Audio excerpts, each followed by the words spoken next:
The GT4 European Series, powered by RAFA Racing Club, is at Paul Ricard this weekend. Welcome to race 2. The cars making their way round to the grid, which is based on the second of the qualifying sessions yesterday. That means it's an all-Audi front row, although the cars in question seemed to struggle a little bit in the opening race this morning. One just didn't have the pace, one had a wheel bearing problem, which is the pole position car for this race, and they eventually retired. And the first race today was a first time win for Academy Motorsports, new style Ford Mustang, Eric Evans and Marco Signoretti coming home victorious. A great job done. Since then, we've had quite a lot of rain. It is far from the warmest of days at Paul Ricard. It's overcast, it's been drizzly, it's certainly chilly, and the teams are on the grid thinking, wish I'd not brought just shorts and t-shirt, because the track temperature is not exactly high, that is for certain. However, it's going to be a busy race, 1 hour for GT4 racing with mandatory pit stops to look forward to. And there is a car to watch, because Robert Consigny and Benjamin Lariche line up on the outside of the front row of the grid. Robert Consigny is going to be the start driver here. Yeah, a little bit lucky Consigny as well, because he had that puncture, didn't he, after he didn't register a lap time because he lost it to track limits. They then went to race control to prove their innocence and got that lap time reinstated, which is very rare to say the least. So that car could have been starting in last place. There's actually on the front row, as Matteo Braga from Pirelli there, looking at the cars to see what tyres they're on. In all honesty, are they on wets? Are they on slicks? That is a slick tyre there for Paul Petit, so that would be my choice as a driver. Yes, the track is still a bit damp, but as we saw the GT2s, their hour race we've just finished, it was really drying out quite quickly. Now let us head to the grid. Alex Legui is down there, and Alberto Nasca, YouTube sensation over here, is with Alex on the grid. Thought I'd have a quick chat to Lotus Cup 2024 winner Alberto Nasca. You having a good weekend? Amazing weekend. I mean, for the experience, not really for the result, because you know we did a couple of races before this one. We came here, and for the first time we tried these new tires with new size, and the setup were completely off window, and it was really hard to find the quiet setup. And we had problems, we had some failures, and so the only first practice was the qualifying. So we keep changing setup after race after race. And yeah, this is just the beginning for us. This is just the beginning of the incredible journey, but Team Lotus is working incredibly amazing. We went from P34 to P16 in just 2 sessions, and that's the best goal possible for this weekend. Amazing, amazing. And also I hear congratulations are in order. You're going to be a daddy. Yeah, September. I don't know how I'm feeling, you know. It's they told me the best feeling is when you hold it in your arms, so we will see in September. Now I have to focus on the race, because the priority now is to survive turn 1. I see everyone is going on slicks. I don't know if just one decided to go on slick and then all the others decided to change. We will see. Best of luck, Alberto. Thank you. Great character, Alberto Nasca, and it's good to have not just him in the championship, but also his co-driver Stefano D'Aste, who's been around, seems like, for a long, long time. But also the Lotus on the grid. There's a team operating Lotuses in British GT, and the cars looked quick, if there were occasional issues over the course of last weekend in British GT. Yeah, I know those cars quite well under the Mahiki banner, the team manager, good-looking guy. When I look in the mirror, it's myself, obviously. And yeah, we had a fast car, a British GT Donington, experienced a few technical issues and team issues, which I'll take the hit on that one. But we have a fast car, and yeah, Lotus can make a fast car, so we could do that. And maybe we'll see that in the race. They are talking about how much progress they've made, but maybe even more there for the second. I'll tell you something that's even better than holding a newborn baby would be that championship trophy that is in between the cars on the front of the grid. That would be the ultimate goal for any of these drivers on the grid. Now there, Jan Durant, who was second in the race this morning. Hadrian David, his co-driver, new to GT4. It's the first time they've really worked together as a combination, but it all seemed to fit together very, very nicely. And that Supra had really good pace at the start of the day. So again, that's a car to watch coming into this race. Yeah, definitely, and it didn't look very strong at the start of its race, but then suddenly it found a load of pace, and then it struggled finally to get past the Mustang as well. So We were talking a lot yesterday in the 6-hour race for GT World Challenge in the GT3 category about pickup being an issue round here. And it's basically this new tyre seems to shed the rubber more aggressively. So as you go offline, you pick that up and it's very hard to clean it off the tyre. And in these cooler conditions, that becomes even more of an issue. So I think we are experiencing that as the 5-minute board is lofted up and the Maserati MC20 lead car gets into position. With your expert commentary, David, I'd be interested to know what colour you would use to describe that lead car. I'll have a look once it appears on screen as you look there into the Espace Bienvenue BMW of Benjamin Lessen and Ricardo van der Ende. That Maserati, yeah, it's not quite lilac, is it? It's can I go with distinctive? Is that a colour? Yeah, okay, I'll take that. Very politician-esque for your response. Sort of rose-coloured, I would think. Rose gold, is it almost? There's Senna van Waldstein's Ginetta on the grid, the young Dutch driver ready to get underway. Another of the cars run by the busy CMR team here. So pole position then to Paul Petit for Team Speedcar in the green Audi. Alongside is former rally driver Robert Consony in the other Team Speedcar, the multicoloured entry. That, number 64, Olivier Jouffret, is the fastest out of the Pro-Am class, the Mercedes. Now, that in race 1 copped a penalty for its start procedure. Didn't follow the line with the car in front. It went to the middle of the road. It wasn't, in fairness, Olivier Jouffret driving then. It was Eric Tremblay, the man that runs the team. But it was wrong, and they cop a penalty. And pole in bronze, Anthony de Barn, winner of the bronze Am class, I should be saying, in the first race. 3-minute board shown. Looking out of the window, you would say the road's pretty dry now. It was wet for the start of the GT2 race we've just had, but that was an hour and a bit ago.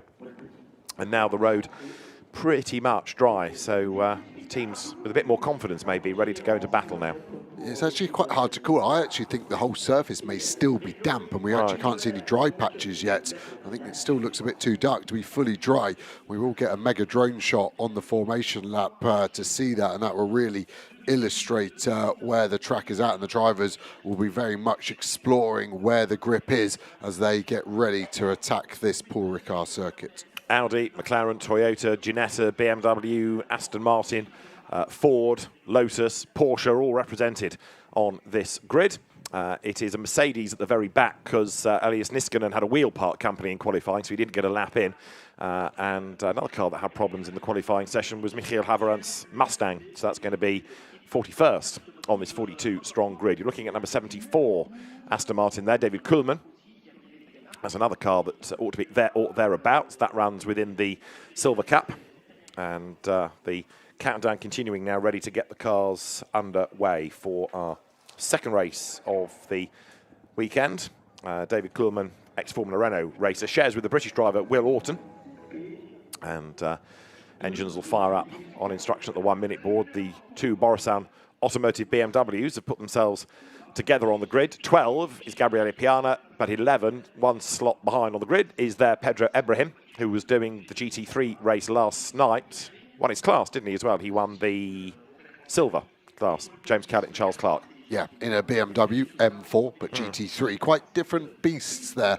We talk a fair bit about the difference in GT4 and GT3, but if you are new, the easy rule is 90% of a GT4 car is road car based, 10% race car, and in GT3 it's the complete opposite. 10% road car, 90% race car, and that's why they look quite different, but also the lap time they generate roughly 10 seconds a lap different depending on the length of the lap. But these much more road-based cars, not easier to drive, in my opinion, quite the opposite, because they're not optimized to be driven on track like a GT3. I find them harder to generate a lap time, and I think that's why we see so much great racing from this category.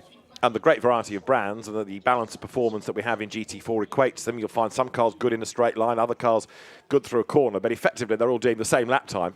What makes a difference, of course, is the man behind the wheel, and in things like Am or Pro-Am, you welcome into it the less experienced or the amateur racer, and the Silver Cup is for the young guns. You're not talking about people with decades of experience. It's sort of young, aspiring pro racing drivers. So the green flag is shown at the back that says everybody is ready to go. The green flag at the front allows the lead car, the Maserati, to accelerate away, and now the race cars follow suit. So it is going to be Paul Petit in the green Audi that leads the way. The yellow McLaren, Mackenzie Cresswell, who raced well in the earlier race today, third over the line, but then a penalty was given for an earlier offence, and it put them to fourth, he and Josh Rattican. But this is the grid. Paul Petit starting on pole position with Robert Consony alongside, Mackenzie Cresswell third, and Jan Duran is fourth, ahead of the Ginetta of Senna van Waldstein, and then Benjamin Lessen's BMW starting sixth. Seventh is Clement Seiler, with Olivier Jouffret next, ahead of Ruben Del Sart and David Kuhlmann, both in Aston Martins. Then two BMWs, Gabriele Piana alongside stablemate Pedro Ibrahim. Next on the grid, Marco Signoretti, the race one winner, Alex Papadopoulos alongside, ahead of Cindy Goudet and Thibaut Mojica. We'll come back to him in a moment. There's a story attached to Mojica. Alberto Nasca's Lotus has Gustavo Xavier's Porsche alongside. Then it's Mikhail Loboda and Julius Steinarsson next, ahead of Anthony Debarn and the Israeli driver Guy Albag. Alexander Weintraub has Mathieu Nomblot for company. Joachim Bolting is next with Tudor Tudoraci alongside him. Miguel Cristobal has Nico Ferrarin, 28th on the grid, story attached to that car as well. Bas Visser next, then Fabian Duffieux ahead of Joachim Balder and Daniel Blickler. Philippe Talamy is on race 17 with Lucas Sugliano. Then it is Paolo Maloney's BMW and Mikael Brunhagen's Toyota. Keith Gatehouse comes next with Mats Olsen for company. Then it is the Tamil actor Ajit Kumar alongside Charlie Hart. Michiel Haverantz is on the penultimate rank of the grid alongside Elias Niskanen. Now, the two I was talking about having a story attached, Nico Ferrarin and Vinny Beltramelli, they are given an extra 10 seconds in the pits, given the respective pace of the drivers within Pro-Am. And the Mojica brothers, number 51 Ginetta, 5 seconds extra in the pits. This is sort of the bronze over performance, if you like, BOP that. So they were very quick, and the easiest way just to try and equate things is to give a little bit of extra time to those cars relative to the lap times of the drivers through the pit stops. So 10 seconds for number 24 Porsche, 5 seconds for number 51 Ginetta, just to try and equate things within the Pro-Am category. Yeah, going on board of that 81 McLaren. It was Aston Miller that started it earlier. Really struggled this weekend. RAFA much further down the grid than they thought they would be. We're riding on board there in 21st position, so that is right in the middle of the pack, isn't it? And that's normally where the action is at. So I think we'll get some good shots from the onboard on the 81 McLaren there. And a couple of cars being instructed to head to the pit lane. One of them is Alberto Nasca's Lotus, the other number 259, which is Bas Visser's Porsche, must come into the pits for adjustments to the tyre pressures. Now, there is a regulation tyre pressure set that is checked, and if the tyre technicians find it's wrong, they want the car sorted. Yeah, exactly. Too low, and you have to come in. But looks like we're going for another formation lap here, doesn't it? The car still out, nothing on our timing screens, but that's definitely the case. We saw the same in the previous GT2 race as well. But the clock, I think, will start any second now. As the cars come over the line. So the race now is on. This counts within the hour, this second green flag lap, and it's just because they've had no real damp running. So an extra lap just lets the drivers assess what the track surface is like. Very rare that you come to Paul Ricard and talk about rain. The interesting thing, those two cars with the two lower tyre pressures, is that by the time they've done that lap where they've been adjudged to be too low, they probably will be above the minimum 1.3 bar. So I don't know what Pirelli will do. So let's just say, for argument's sake, on the grid there are 1.25 bar, so 0.05 too low. They would easily get 0.1, if not 0.2 of a bar on that lap. So they could quite possibly come in and be a 1.45. So then they don't need to add any air, and they just have to leave. So I think it's kind of a passive-aggressive penalty there. They are under the rules, and they're basically saying you need to come in and check that you are compliant to said regulation. And don't do it again, because this is what happens. So the two cars losing time, they're going to be able to join in, but at the back, they need to get out, of course, otherwise they're going to lose a lap. Yeah, that is the big problem. They should do, especially at the pace here. And there should be a green light on pit exit. The only reason pit exit light goes red is when the safety car and the train are at the last corner. The Lotus is definitely left. That was only stationary for around 22 seconds based on its time, and actually the Porsche even less, probably 15 seconds. So yeah, those cars live to fight another day, but quite a big loss of track position for both of those. It's going to put them on the back foot, isn't it, as the field now worked its way along the Mistral Straight. You are on board with number 81, the Aston Miller Julius Steinarsson McLaren.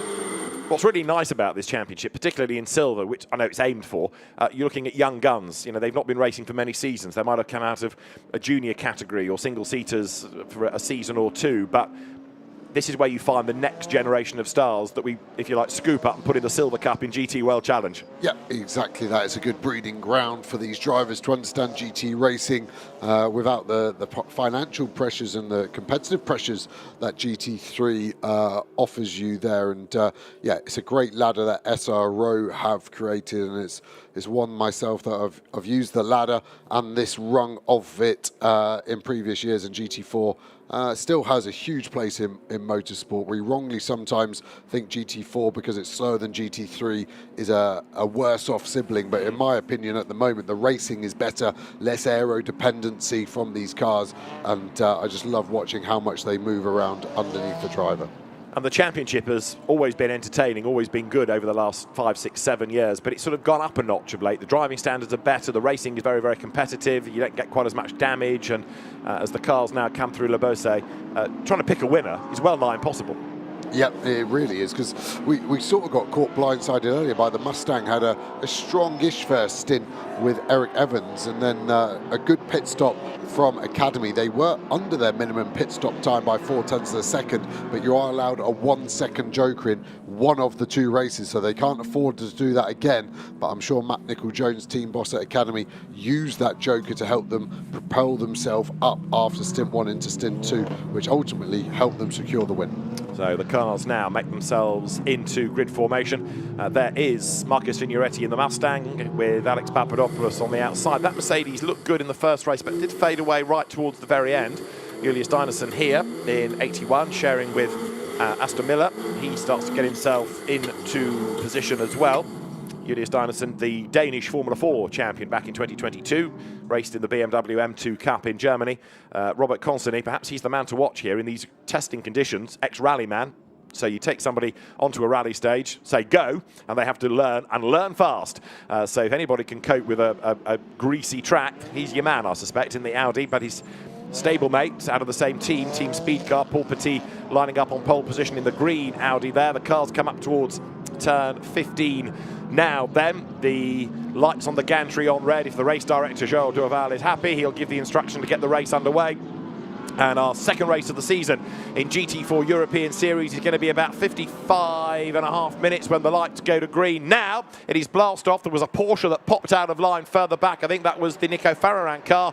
But a demon start by Jan Duran in the Toyota Supra around the outside line. He's got his nose in front to get past Consonny. Up the inside line goes Paul Petit. And here comes Duran, and here comes Benjamin Lessen's BMW round the outside. The Toyota takes the lead. The BMW goes wide and skips off the circuit, and so do others. Back onto the road. Well, Jan Duran leads, but he was off the racetrack, and he certainly gained an advantage by that. Yeah, I'm not a fan of that one. I think the race director's got a big call there to make.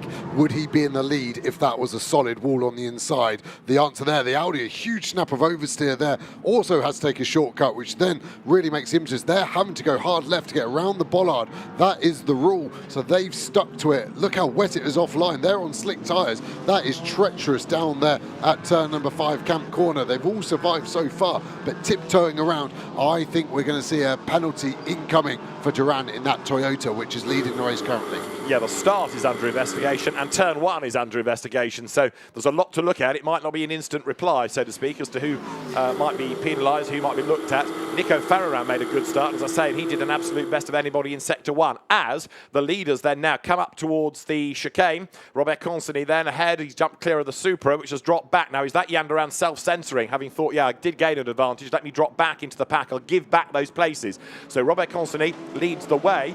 In second place, looks like Senna van Valstein's Ginetto. Whoops, mayhem breaks out in the chicane. One of the Porsches gets caught up in all of that. That might have been Farraran's cars. He tries, yes it is, to get it back in the right direction. Yellow's in Sector 2, therefore, as it is. Consonny leading the way. Cars now pound through scene for the first time of asking.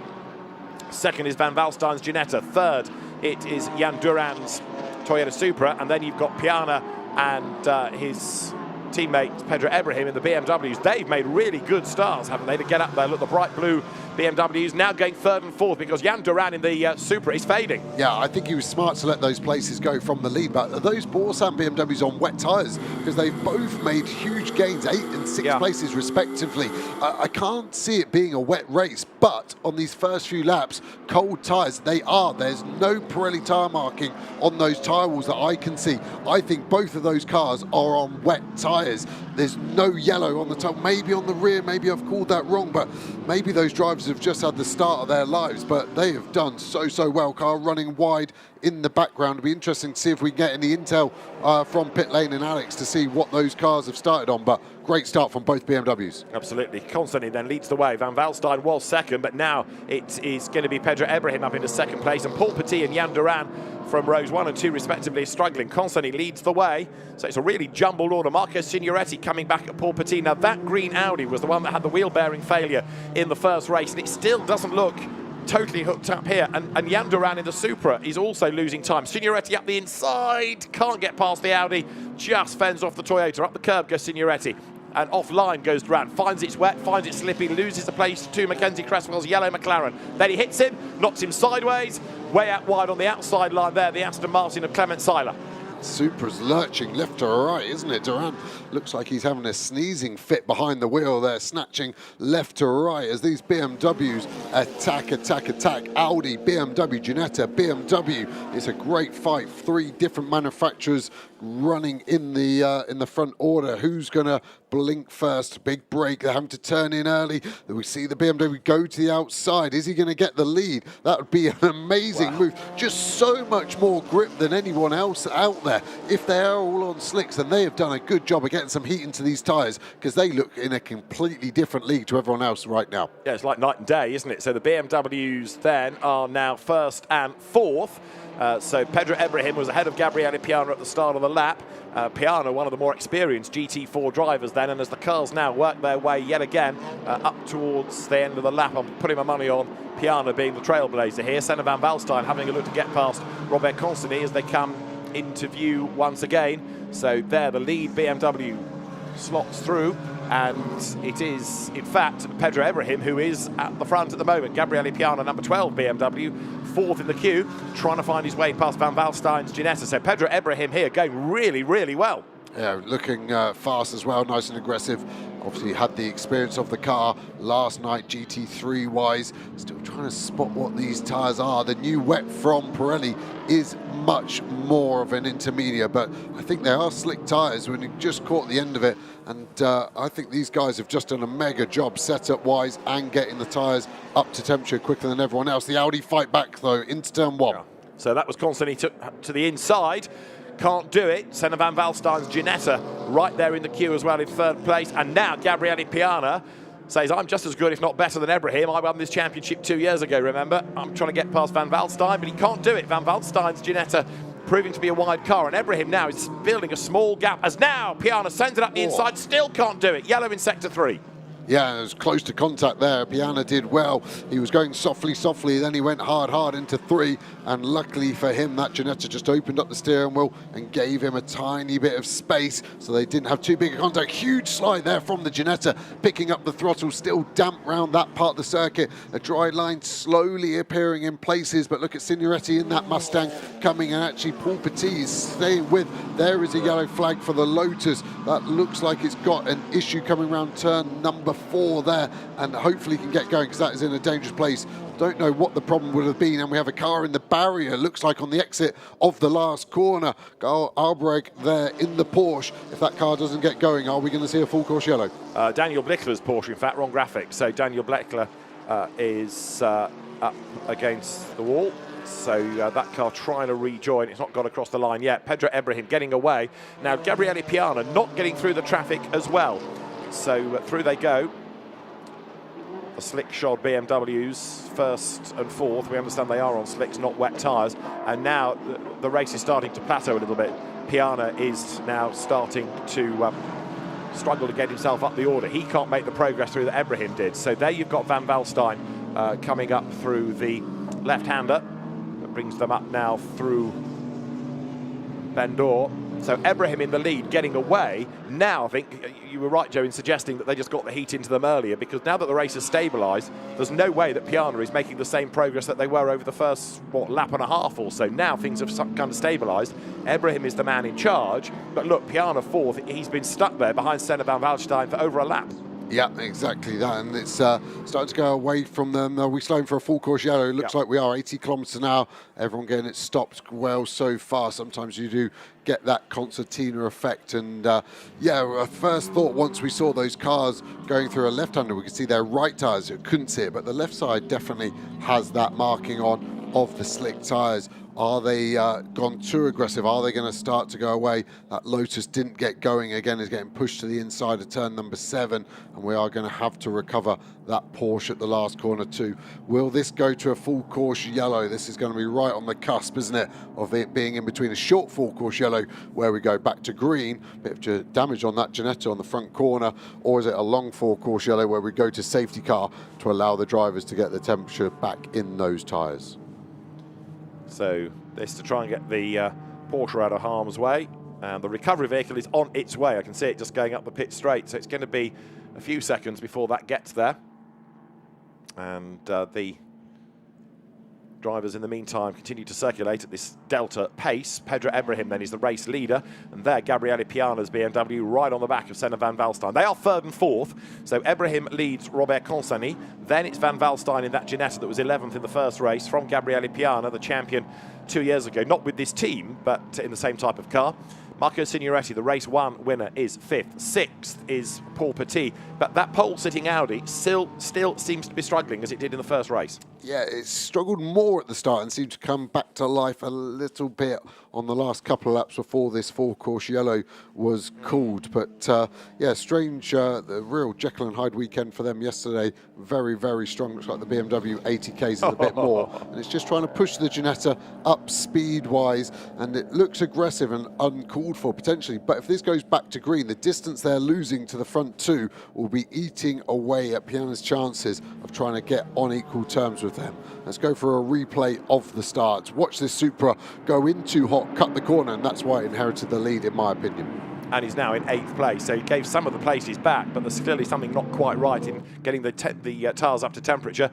That was Jan Duran going off the road, way off the road, so also as Benjamin Lassen, and then it was a case of people sort of applying penalties to themselves. Marcus Signoretti was way wide, but he also had a good run through the first few corners because it got all busy here, didn't it? Because Consani had a big wobble and had to take to the escape road, and so did another of the BMWs, which I think was probably Piana's car, which is why Ebrahim got ahead of him. Then it all got crowded down at the bottom of the circuit, and yeah, pot luck as to where you rejoin. Benjamin Lassen got it wrong there. That's why he fell back in the pack. He's down in 11th place. So bit of pot luck as to where you were on the racetrack there, and of course, as you said at the time, taking that escape road and the bypass to rejoin got you onto all the wet parts offline. Yeah, and there's still a lot of wet parts, aren't there? Fastest lap of the race, 5 seconds off qualifying. Of course, the race is never going to be as quick as qualifying, but that gap should be more like 1.5 to 2 seconds at this moment in time. So the track definitely 2 to 3 seconds slower, and we are going to go to safety car, the Maserati MC20,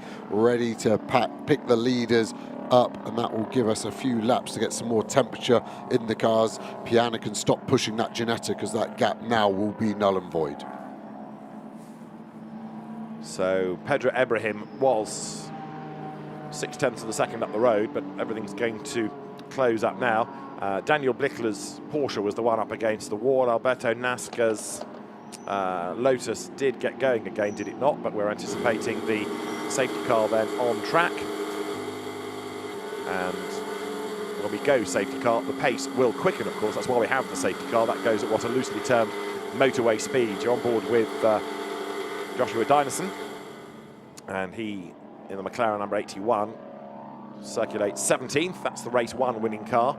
Marco Signoretti at the wheel. Well, that was quite a long way back on the grid, but 5th. He benefited hugely from the dramas on the first 3 or 4 corners, didn't he, with people going off the road. See the marshals with the yellow flags trying to guide the cars very, very wide, off the road, in fact, so that they are away from any debris and away from the recovery operation.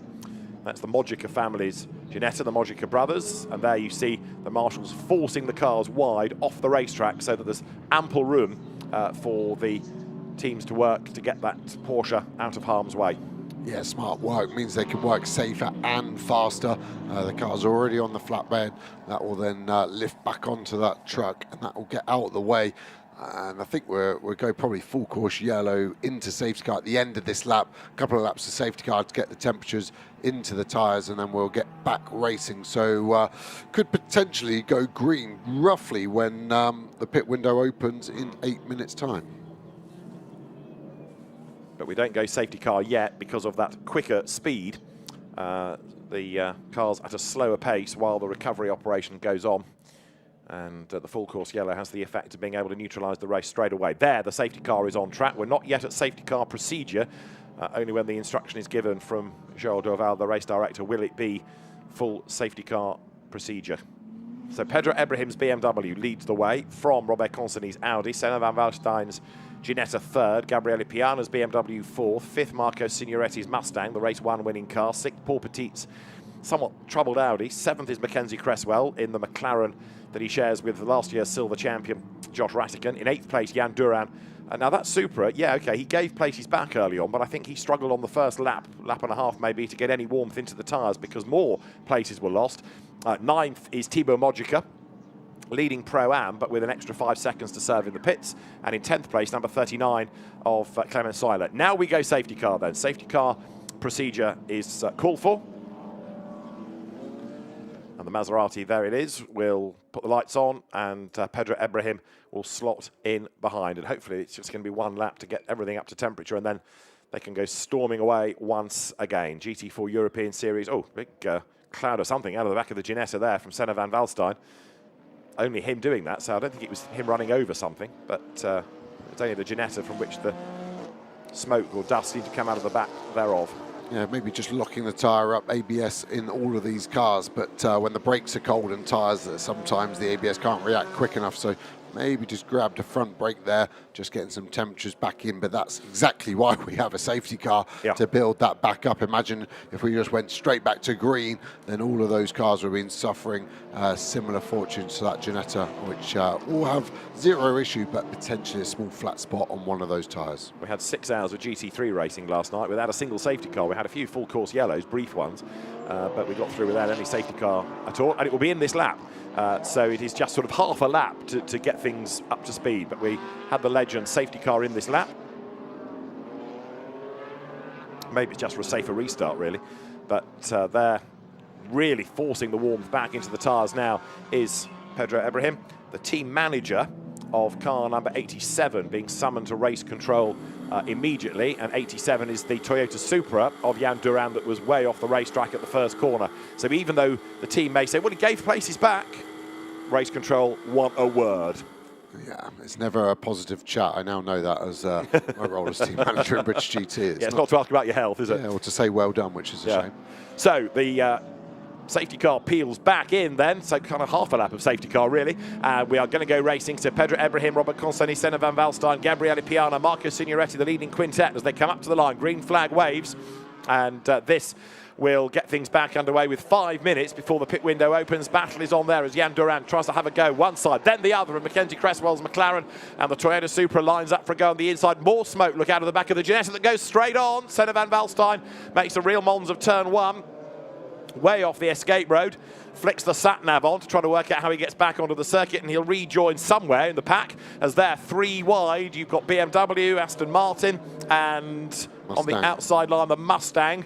And that's going to get crowded out, isn't it, as they get into the braking zone, as down they come. Ginetta, in fact, it was on the outside line, so the Mojica Ginetta involved in that. And a drama there for another car that suddenly slowed offline. The drone chases down towards turn 5. Contact in the background. That Ginetta gets spun around, and that was a pretty innocent party in that move. I think the other Ginetta just doesn't have any ABS. Huge lock-up into turn number 1, so I don't know if that's a wheel speed sensor failure on that Ginetta, or they just need to reset the system, but that's going to be hard work for the number 10 Ginetta. False start, 5-second penalty for number 128, the Matteo Nomblo Porsche, as the rest of the cars now battle their way through the chicane. So for the lead, Pedro Ebrahim, Robert Consonni still tied together, sideways Jan Duran with this Damocletian visit of the team manager to race control, possibly to affect their ultimate race outcome. Marco Signoretti in the Mustang presses on, and yes, it was 51 Ginetta of Thibaut Mojica that got turned around, as you were hearing from race director Joel Doval. That was the car that gained an extra 5 seconds to serve on its pit stop anyway, and its race has kind of unravelled a bit now, to say the very least, as Mackenzie Cresswell heads up to Le Beausset. And again, that big lock-up comes from Senna Van Valstein, who's way off the road. So when I saw something coming out of the car on that safety car lap, well, you've seen it twice more now, once at turn 1, now here at Le Beausset, and you kind of think they're getting to a point where they need to bring that to the pits. Yeah, it's so hard to drive a car that's designed with ABS to just not lock up constantly, and that is what we're seeing, aren't we? So yeah, the only hope they can do is when they turn the car off and on again, the ABS comes back to life, and the second stint will be okay. Yellow flag sector 3. Wonder if that was for the Ginetta running wide, or it's another incident. It's another incident, one of the BMWs. That's got to be Piana, hasn't it? And the Mustang, I think, was in strife as well, because that's for the lead as Constantly gets ahead now of Pedro Ibrahim. But it looks as though Signoretti and Piana have had a bit of a tangle down at the exit of Virage de la Tour down to Virage du Pont. New race leader, Robert Constantly, up into the lead. Down to second then goes Pedro Ibrahim. And Ibrahim tries to fight back the Brazilian driver coming out of turn 2. There in the meantime is Van Valstein being a bit more cautious in the Ginetta on this lap, but he loses out to Guy Albach in the Porsche Cayman. You can see in the background, Piana is running once again. So Piana was 11th over the line and Signoretti down in 14th after they tripped over each other. Yeah, and I wonder what happened there. The time of contact, Signoretti was in front, so was it Piana just being a bit aggressive with the move there? And both cars were so far off the track, there must have been a big impact, and I worry there's going to be some damage on both of those. Fastest lap of the race to Robert Constantly, and he's now in the lead as he tries to break away from Pedro Ibrahim's BMW. We're about 1 minute and 3/4 off the pit window. There's confirmation of Constantly's hot lap. Into the chicane he comes, bouncing up the curb. Robert Constantly and Benjamin Lariche have been together as a combination for quite a long time now. They know the car, and there was the synchronised spinning. Signoretti and Ibrahim somehow getting themselves together and turned around. Yeah, it's quite hard to call there. It's carnage in the background there around Le Beausset. Can't see which cars started which, but that was the race leading car earlier on this morning, wasn't it? Yeah, the Joachim Bolting Porsche with the clown's face on the side was one. This is Josh Dimerson, who's getting back onto the road, having had a delay at the chicane by the look of it. He's got a puncher. He's got a bit of right hand down there going in a straight line, either suspension damage or a puncher. So suddenly this race coming alive. 1 minute till we can pit. So these cars are too close to pit entry to be able to take it. But anyone that's in sector 2 will be able to pit, but that's no one really inside the top 20. Indeed so, but this might be a roll of the dice for some that are delayed further back there. All of a sudden up into third place with the mayhem breaking out around his Paul Petit. So the Audi looking a bit more competitive now. 4th, Jan Duran, Mackenzie Cresswell 5th, Benjamin Lassens 6th, that's Clement Silas 7th, Senna Van Valstein is 8th, Guy Albach is 9th, and in 10th place, trying to recover is Gabriele Piana, who had a spin here a lap ago. He won't like that, as up the inside goes Guy Albach against the Van Valstein Ginetta, and that ends up being squeezed out wide. That might give Piana a chance to challenge as well as they come up towards the end now of lap number 8. Just over 35 minutes of the race to go. Cresswell looks to the inside there of the BMW, but thinks better of it. The McLaren's still struggling. Straight line speed. It's more of a corner car, which is frustrating for the drivers. They speak about getting stuck behind a car and then not having the power to out-drag them to create the overtake. Pit lane now open for 10 minutes. So if you're at the back of the queue, you can come in early, and Josh Dinerson has done just that. If he did have a puncture, that's been at the perfect moment, because he can combine changing the tyre with changing the driver to give way to Aston Miller. And this is the view on board as the McLaren stops. He's not getting out of the car, is he? Interestingly, no, so either he doesn't know the pit. Well, that's a front left suspension or tyre failure of some form. I think it's the former, because it looks like the whole wheel is hanging off there. Was that the Porsche that had contact with the Ginetta at the last corner? Possibly so. It certainly had a spin early on when Nico Farrarin lost it at the chicane. And Farrarin, who was victorious in Pro-Am early on in the day, heading for the pits, is now there. Look, Piana gets back up the inside of Van Valstein and goes through. Guy Albach is next in the queue behind him. Got a yellow flag in sector 1 as we've been looking at all the dramas going on. This is Marco Signoretti, winner of race 1, on his toes to try to get himself up past the Cayman ahead. There's an awful lot going on and lots of people under investigation. So where to look next? somewhere on this 5.8 kilometre track here at Paul Ricard as we fly into turn 10. The Ginetta struggling to keep up. Signoretti trying to get back up to where he was. Piana, him and Signoretti obviously getting together. Only one car between them now. That Ginetta, this is going to be difficult to get back up to the front. Remember that 61 Academy Mustang race won this morning, and at the moment is down in 10th position. That's right. So we understand that Nico Farahein's Porsche has stopped in a safe position, so no need to neutralise the race for that. Robert Constantly carries on for another lap, getting away a little bit from Pedro Ibrahim. Now Paul Petit, having lost ground early on, has now done the fastest lap of the race. He's in third as Jan Duran brings the Supra into the pit lane. Yeah, early pit there really for that car, but deciding maybe to get out of the traffic and into some free air. Not the worst decision. We've got a report that car 81 had a damaged wheel, so it'd be interesting to see if they got their minimum pit stop time and got Aston Miller in or not in that 81 McLaren. Number 31, Guy Albag, ninth, has got a 10-second penalty to serve on his pit stop for causing a collision. So the Israeli driver going well, but that car is going to lose ground. Guy Albag, former karter, and while he was a karter, spent a lot of his time promoting the cause of his sister, who was one of the people taken hostage on that October the 7th. Thankfully released, which is the good news, but it was a traumatic time for the family, and Guy Albag raising a lot of awareness through his racing. There into the pit lane is the number 64 Olivier Jouffret, now Eric Tremollet Mercedes. So driver change there, that's part of the regulation stops. Quite a few are in the pits. Van Valstein's brought that troubled Ginetta in as well, as you look at the Gabriela Yilkova Toyota Supra heading onto the Mistral Straight. Yeah, and we got the report on the damaged wheel on the 81, but that car's been in the pit lane for 3 minutes, so it must be some suspension damage as well, so that's going to be day done for that car. So what have we got left? Just under 32 minutes. Still the bulk of the leaders yet to stop. Robert Constantly here trying to build up the race lead. There is the Supra, Cindy Goudet, Gabriela Yilkova, the driver. Cindy Goudet at the wheel of it, fending off the Porsche Cayman of Gustavo Xavier. They are 13th and 14th at the moment, and Cindy Goudet leading her class as well, leading the Pro-Am category right now, and being led, as often is the case, by Anthony DeBarn. Cars flooding out onto the circuit. Some wet tyres on the rear of that car. So was that what they started on that Supra? They were slick getting ready, I think. And yeah, just a side note there, cars leaving the pit lane had to be so careful not to cross the white blend line here. You can see that yellow arrow flashing. That's for drivers on circuit, saying there are cars leaving the pit lane. The racing line and the pit exit blend into one at quite an awkward moment right in the middle of a brake zone for turn one. So yeah, it's a point of interest with so many cars on this field. So there in second place is Pedro Ibrahim. Marco Signoretti coming to the end of his stint, doing an absolute best first sector, a personal best second. So although the fastest lap of the race has gone to the leader, Robert Constantly, the Mustang there going through the shot is very rapid indeed. Doesn't end up doing the fastest lap, lost out a bit in the last sector. Mackenzie Cresswell's yellow McLaren is in. You can see the green Aston of Clement Zeiler in the pit lane as well. The Brunhagen Supra we were looking at with the tyre discussion.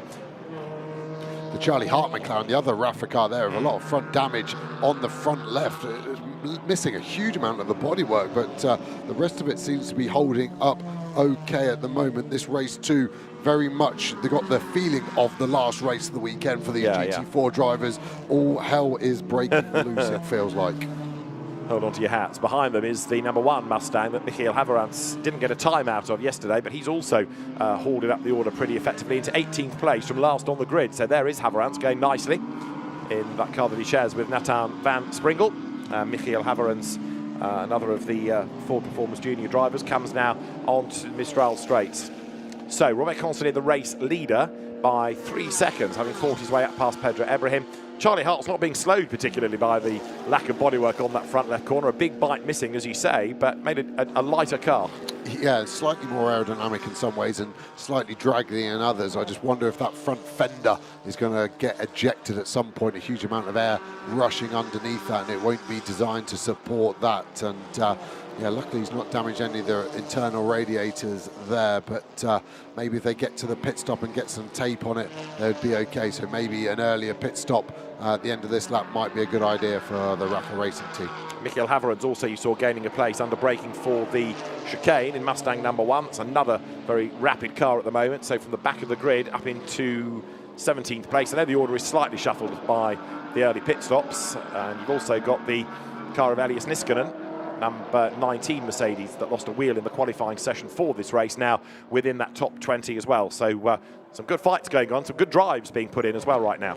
Yeah, the pit stop cycling through. Remember, 88 seconds is the minimum, so 1 minute 28, sorry. So just looking at timing screens, some cars under that, but they have got that second joker to use. So as long as no one's below 1 minute 27, everyone is okay, as long as they didn't use that joker in race 1. And some pretty slow, 1 minute 31s we're getting from some, 1 minute 35 for which Porsche was that? Hendrick still having taken over from Joachim Bolting, but that was a car involved in a spin, so maybe they just had a cursory look for any damage while they were in the pit lane. Robert Consony then chasing on to the tail of some of the traffic now, and we understand also from the pits that 97, the Nielsen BMW, was struggling to fix some fastening, so that had a long pit stop as well.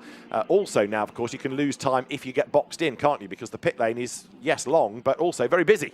Yeah, and it's hard. You come in and it can be quite clear and empty, and then something else comes in and boxes you in. And because they've come in after you, they're going to leave after you too. So then it means that you're properly boxed in. Sometimes the cars have to go up on their air jacks and skate out to try and get free of that. But yeah, it's a perilous thing with so many cars on the grid. Interesting, isn't it, the way that the BMWs were so good right at the start of the race, getting the warmth into the tyres, but have really struggled now. Ibrahim 3.4 seconds back, and I know that Piana had his spin, but he's pitted, having never really got into the top 3. So Beke Beschler has just taken over number 12 BMW. So the Borusan team splitting the cars. They don't want both in at the same time, stacking them. They want them on different laps. Yeah, smart move that. You don't want to shoot yourself in your foot if you can avoid it, as we flick to the 97 car there. Very clean, no damage on that one, which is more can be said. The others, you can see Charlie Hart there still out at the moment, and our Pro-Am leaders, the 96 Simpson BMW, going strong and actually in a nice bit of space at the moment. Yeah, number 96 BMW goes by. That's the car that Vasily Vladikin and Mikhail Loboda share. And the British Simpson team operating that for Continental Racing. Through the traffic, it goes past the slower of the speed car Audis. Right, Consonny, Ibrahim, Petit, Lassent, Signoretti, the leading 5, all in the pit lane this time, and they've got to be, because if they left it another lap, they'd be out of time. So now, not only is the pit lane busy, but it's full of very important cars to the outcome of the race. Benjamin Lariche on his toes, runs round with his seat cushion, ready to jump on board. Yeah, you can see that 81 McLaren's actually been pushed out the way, so trying not to hamper the 812 McLaren that's going to be coming around the corner any second now with all that damage. Just getting the engine turned off, the car controller reminding the drivers you need to get the engine off. Paul Petit maybe just a bit too keen to get out. The car controller now just checking the pit lane timers working. So there's a GPS timer that starts the clock ticking automatically as they cross pit entry, and then we'll actually count the drivers down when to leave the box, and then count them down again to cross the line to try and mitigate any penalties, but also get as close as possible to that minimum pit stop time, not to lose any time that's not necessary. Still going nicely here is the Toyota Supra, the Cindy Goudet, now Gabriele Yelkova car, just ahead of Eric Tremoulet, who's taken over number 64 Mercedes. And there, back into the race goes Benjamin Lariche, staying ahead of Jagish Gedik, who takes over number 11 BMW. And then it should be Paul Petit, but no, looks as though the BMW is going to be ahead. Let's see as that goes into the corner now. Paul Petit will stay ahead of the Toyota Supra of Hadrian David. Yeah, but Van der Ende jumps them, and a relatively slow pit stop there from Paul Petit's Audi. They were nearly 4 seconds over the minimum time. So did they get blocked in? Did they struggle to restart the car? But this Audi, the sister car, didn't have the problem. Benjamin Lariche is on his merry way. And now, look, as you leave the pit lane, you've got to be mindful of the white line, but also be mindful of cars storming past, having their own battles. And one or two getting squeezed out wide there, including the Tudor-Tudoracci BMW, with now Alain Gabet, number 31 Porsche, up the inside. And those two squabbling for position. Remember that the Gabet Porsche had a penalty. Big, big drama there for the Brunhagen Supra that gets turned around down in turn 4-5. Be able to rejoin, but more time lost. Yellow flag out then in sector 1. Yeah, one of the Mercedes didn't quite catch which car number that was. I can see it from the drone, number 16, I think that was. Looked like a lazy turn around there. I think that will be a drive-through penalty. Andy Cantu behind the wheel of the car now, having taken it over from Miguel Cristoval, the NM Racing Team car number 16, one of the team's cars. We've seen the NM out in the previous race. Neil Montserrat as the race leaders then accelerate through the chicane. There up the inside goes number 1, Nathan van Springel. He moves himself past Andy Cantu. There in the pit lane, tyre change required by the look of it for number 28, Ajit Kumar's Porsche that was in the gravel in the first race, but the Indian actor doing a good steady job this weekend. Yeah, and obviously started on wets as the one car shoots out of the distance there, and Aston Martin, wonder what happened there. It's coming back on the track, so hopefully A-OK, but yeah, definitely left scene there very fast. 61 Mustang now with Eric Evans aboard P9 at the moment behind the Mercedes. You can see the difference in these cars here, both front engine, but both very different sizes, and the noise of that Mustang as it blasts out this last corner. Let's just listen into it. Such a beautiful noise. Lovely deep rumble of a V8, yeah. Just what a race car should be. Absolutely right. It's going to be an all-Mustang race at the Le Mans 24 Hours this year, which will be quite a sound. So Benjamin Lariche leads by 2.8 seconds then from Jagish Gedich. Ricardo van der Ende is in third. Now that battle is Luc Ibanez versus Eric Evans. That's for 9th and 10th, so they both drop back seemingly on the pit stops. And the real beneficiaries are Ricardo van der Ende third and Hadrien David in the Toyota Supra number 87 back up into 4th place. Yeah, Ibanez has done a purple Sector 1 on the previous lap though, so pace is in that car, and it does look like Evans is struggling to stick with him at this moment in time. Are they to make any inroads on Detroit in front and Bessler in front of that, maybe even Josh Raskin in the McLaren? So targets are set, but the pace of this Supra, David is now looking very strong, isn't he? He's caught up Van der Ende and now on to his second lap of his stint. Needs to try and find a bit more pace if he wants to hold on to the final podium position. Hadrien David was impressive, was he not, in his stint in the first race? Bearing in mind he's new to GT4 this weekend. Very good single-seater racer, had a spell in prototypes last year, racing in the Le Mans Cup, the LMP3 class. And I think this is going to be one to watch over the course of the season. An incident has been noted between the Brunhagens and Andy Cantu. That was the one you were talking about down at turn 4. He was suggesting a drive-through. Well, it's being looked at, that is for sure. Yeah, I think it would be bang to rights. Just looked like he wasn't down the inside enough, and just essentially turned the car around. And yeah, I think a drive-through is the fairest penalty on that, as David. Penalty information for car 16, causing a collision in T3, 10-second time penalty. So 10 seconds to be added on at the end of the race, as here, Ricardo van der Ende, Hadrien David fight for third place then, and they are lapping certainly slower than the leaders, and they're not going to be helping themselves by squabbling like this. They could do with working together because they're not that far behind Jagish Gedich there in second place. Here, coming up towards the line, nose to tail, Van der Ende just ahead of David. Then, Greg Gilbert in the green Audi ahead of Josh Ratican. So the silver champion of last year going nicely. And down at turn 1, way wide there, went, by the look of it, the Toyota Supra. Not for the first time in the race, and that's going to give Van der Ende a clear ride from corner or two.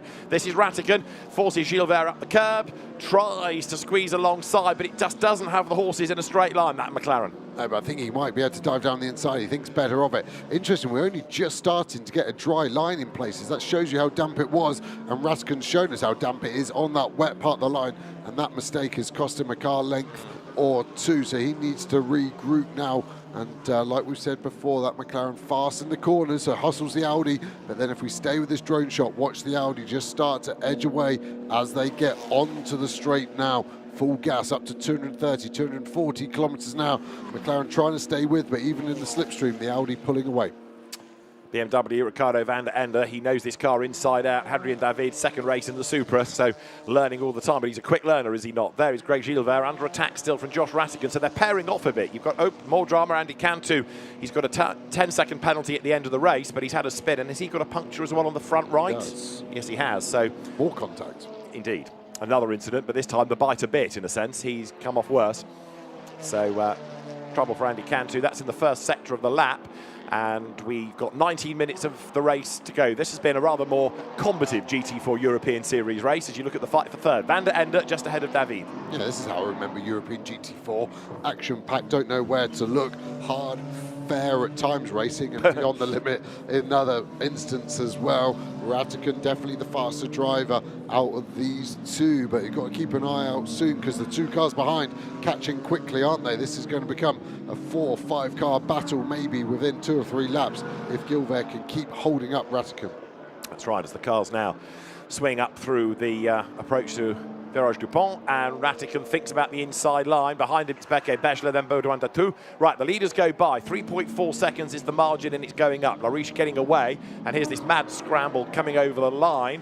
So for fifth, deep breath, Greg Gilbert just ahead of Ratican, just ahead of Bechler, just ahead of Datou. BMW good in the straight line. There's another BMW good in the straight line, and that is Ricardo van der Ende keeping Adrien David at bay. Love to see the battle behind them because it was going to be too wide. Ratican had the inside but had the wet part of the line and stayed in second in this battle pack, but pulls weirdly to the left. That car has just turned off or lost power. He is going to grind to a halt if he can't restart that. That was very odd. All looked okay, then just went. And then we have the BMWs, that Cantu's car in the background getting behind the barrier.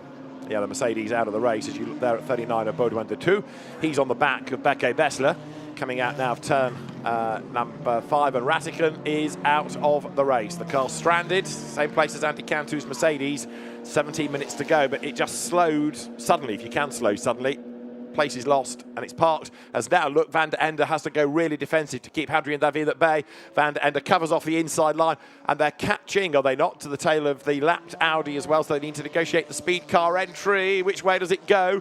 44 Julien Ripert dodges out of the way. Past him now goes Van der Ende and Adrien David, but this is a mega fight coming up towards Senior. Now Van der Ende covers off the inside line. Adrien David goes to the outside.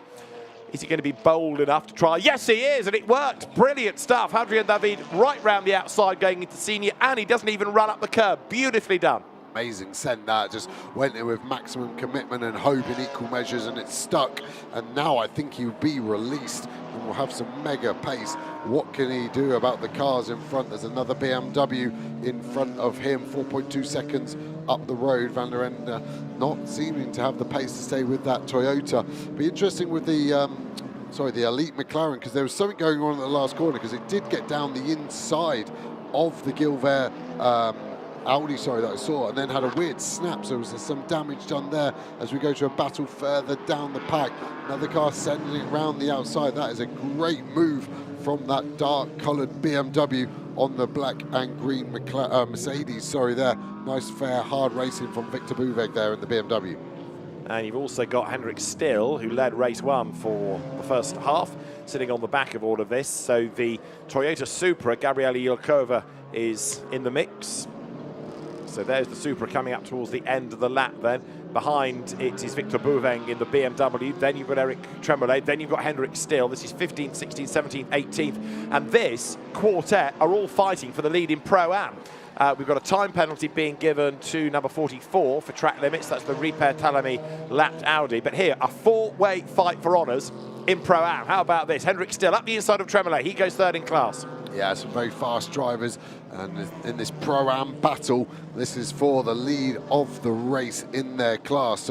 So far, very, very tight between all four. Hendrik Still looking like he's got good pace. Victor Bouveng all over the back of that Supra of Gilkova as well, and the drone shot still showing the BMW to the inside. Looks like he's got past. Is it going to keep it? Hendrik Still, I thought, might be able to get back. The Supra back to the inside. There's going to be side-to-side contract. Hendrik Still might be able to get a run on both of them. He does not at the moment. BMW has taken the class lead thus far. I don't think this battle's anywhere near done, though. No, 14 3/4 minutes to go. Next question, how many are going to finish out of these four? So it is now Victor Bouveng in the lead in the BMW, the almost bruise-coloured car, heading into the chicane, just ahead of Gabriele Yelkova. Hendrik Still, you might put your money on here, given that he was on pole position for the first race outright, but at the moment he can't get past that Supra, and sideways he's having to defend from Eric Tremblay. Back onto the Mistral they come then, so they power on up towards the right of Senior. Victor Bouveng took over from Joachim Walder in that BMW, and just about has the advantage in class. Roberto Faria, by the way, Aston Martin number 5, is doing 2 absolute bests in the sectors, even though he's only 12th. Hendrik still has a look at the inside of Gabriele Ilkova's Supra, can't do it, and has to cover off any challenge from behind from Eric Tremblay. And while they're squabbling, the BMW's gone. Yeah, really has. Big drift out of that chicane for Still. Then an interesting look into scene turn 10. I don't understand that one. It only compromised both him and the Supra in front, and that's let that BMW get away. Desperation there for me. Needs a bit more composure. Still on the Pro-Am podium, but that lead car BMW is getting away fast. Is indeed. Ilkova then ahead of Still, ahead of Tremblay. Behind them is Vasily Vladikin. So in fact, you could get 5 of the Pro-Am cars altogether. The next time penalty is coming for 812. That's the Callum Davis, Charlie Hart McLaren for track limits.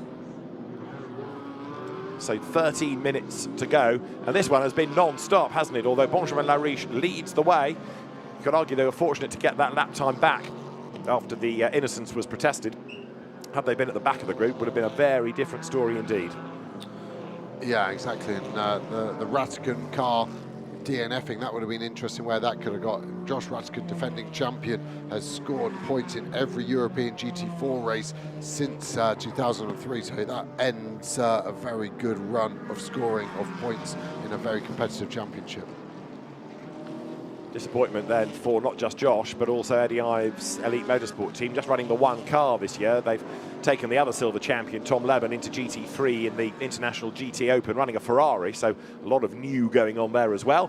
Meanwhile, this Pro-Am battle continues. Gabriele Ilkova in the Toyota, you've got to say, doing a good job hanging on a second against Hendrik Still. Yellow flag sector 1, she's squeezing Still all the way to the inside. I think Still's got the inside move now. Where do they break? Watch the cars dip. Still then gets back inside. Toyota looking to the inside once more. Still goes in deep. It's not going to get the best run out of this corner. Can the Toyota then get the run? The Mercedes followed by the BMW, followed by the Aston Martin. All now ready to pounce, aren't they? This battle pack forming quickly. Mustang as well lurking in the background. It's all starting to spice up. There's that Audi again. That could be helping. Yellow flag still in sector 1 as well. Turn 5 we're seeing. Car running wide there. The Mercedes onto the curb. BMW to the inside. Aston's going to go to the inside of that BMW. They're all hogging the inside, trying to block one another, but that is compromising. Going too wide. Aston could try and get a run on those 2 cars in front, then into this tightening corner, difficult to overtake. You've now got the leading 6 in Pro-Am all together in the queue. So when it was 4, it's now been joined by Vasily Vladikin and Stanislav Savronov. There's the leading car in Pro-Am, trying to get away, but Hendrik still going after him. Another time penalty is looming. It goes to number 120 this time, as there the Pro-Am battle arrives at the last corner. Eric Tremblay up the inside, getting a bit squirrely under braking, up towards the line. Savronov has jumped ahead of Vladikin. Aston Martin goes ahead of BMW there. What have we got left? Just under 11 minutes. It doesn't look like Hendrik Still's got the pace to catch the BMW in front at the moment, does he? He's pulling away slightly from that Toyota, but not by much. Aston Martin still on the inside of that BMW, trying to cement that place. That battle going on for the last 4 or 5 corners. Back to green flag for these guys. Attacking into sector 1. The yellow flag was out in 2 corners time, the previous lap, but now clear, so they can carry on fighting nice and hard. So as the leaders work currently, lap number 19. It's looking a bit more frenetic in Pro-Am than it is in Silver, perversely, where Benjamin Lariche is clear now by 4 seconds. Another yellow sector. No real surprise, given how fierce this fight is. Contact there. Is that giving the Mercedes a rear right puncher potential? It was a big old hit. He's definitely slow through that left-hander. And then look at the Mustang's power coming onto the straight. Going to sweep past, but yeah, the front corner of that Aston Martin just starting to rough up the back of that Mercedes. So that was Safronov against Tremblay. Tremblay still going 3 wide. Mustang squeezed out wide by the BMW. They all run in deep to varying degrees. And then Tremblay is going to be able to get the cut back here. The BMW doing well to stay on track, and Safronov then decides he's got to open up the steering and get going on the throttle. As the Pro-Am lead BMW then, Victor Bouvin goes through 3.2 seconds clear fractionally quicker in sector 1, and Henrik still nearly 6/10 quicker in sector 2. So he is having a good push now, trying to bring down that gap. As you look here at number 7, which is Stanislav Safronov, 96 is Vasily Vladikin. They're both now up past Eric Tremblay. So these two squabbling amongst themselves, yes, but also picking off the class opposition. Yeah, no love lost here. There's lots of little taps going on between these cars. A little bit wide from the Aston Martin, the BMW not able to do anything, and actually Aston gets a good drive. There's the elite McLaren limping its way back, so yeah, obviously decided he didn't want to be part there, but that looks ominously close, doesn't it, through that last corner. Expect the elite car to dive for pit lane, which it does. So there is Hadrien David, third, but now right on the back of Jagish Gedik. So game on for second place. Lariche pulling away up front, but second and third are together. Information, car 27, 10-second time penalty for causing a collision in turn 5 with car 55. Well, that is a car that's now 12 laps down of number 27, Fabien Duffieux. Right, second place is about to change, isn't it? Hadrien David at the inside, and the BMW is in danger of getting boxed in by that back-marking Porsche. David has done it before the corner and has to squeeze through the traffic. He gets up past Ajit Kumar, so change for second place. The Toyota Supra goes by, and the pace that Hadrien David has got, he's got to make up sort of 4.5, give or take, seconds in 8 minutes against Benjamin Lariche. Well, there is Lariche, and Hadrien David is a man inspired. He is absolutely charging. Yes, it's not a no, is it, that he's going to catch him? There is one back marker in the way, but pace is good. This battle's still raging on. BMW in front of the Aston Martin, in front of that Mercedes of Tremblay, fanning out. The Mustang also wants to join the party. Pretty equal top speeds across these 4 cars. The Mustang probably having the advantage, but also having a triple slipstream will help. Tremblay goes in deep. They stay in the same order for now. The Mustang trying to make it round the outside, but Tremblay opens it up and off he goes. Great battle here. Still is catching, isn't he? Moving a little bit, but I don't think at the rate at the moment there's going to be a change for this Pro-Am lead. No, Tremblay now is fending off the Silver Cup Mustang of Nathan Van Springel. No, he's not. Van Springel's got past him. Replay there of the Vladikin-Safronov incident, as out wide goes Vladikin, but he gains ground by being off the road, so that may well get looked at, as there is the BMW coming out of Le Beausset with 7 minutes of the race to go. Yeah, and that Aston Martin losing its wing mirror as well in that contact. So, yeah, Safronov rubbing up. So he's now lost his right mirror. You can see it flapping around. And that won't be a cheap part, to say the least. He might be out there later on the exit at turn 7 trying to find it.